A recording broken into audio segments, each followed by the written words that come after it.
Mummy तू पुढं मी मागणे येते। गपचूप घरी चालायचा। आता तिकडे जाऊन काय करणार आहेस ग तू? आणि तू हे चक्कर येण्याचं नाटक का का केलंस? आणि केलंस आधी मला तर सांगायचं होतंस।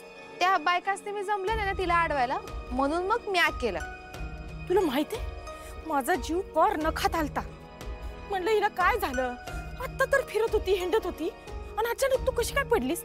आणि त्यातल्या त्यात त्या बायका काय म्हणलं माहितीये, त्या पोरीला हार्ट अटॅक आला। ते ऐकून तर माझा जीव गेला होता ग। आणि केलं मला सांगून तर करायचं का चक्कर येण्याचं नाटक करत होतीस तू? हा तर का केलंस का असं सांग की। मम्मी अगं पर्यायच नव्हता माझ्याकडं। ती मास्तरडी चाललेली तिकडं, मला तिला अडवायचं होतं, थांबवायचं होतं, म्हणून मला करायला लागले हे। अगं कशा पायी अडवायचं होतं त्या मास्तरडीला? कारण मला तिला आधिपती पतूर जाऊ द्यायचं नव्हतं।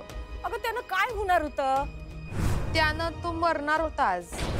हा वय त्या मुकादमनं प्लॅन केलता त्याला संपवायचा। ती दरवेळेस जाऊन वाचवती ना त्याला, म्हणून तिला अडून धरायचं होतं यावेळेस।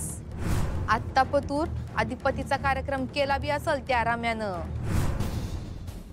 मला त्याला फक्त आता मेलेला बघायचंय माझ्या स्वतःच्या डोळ्यानं।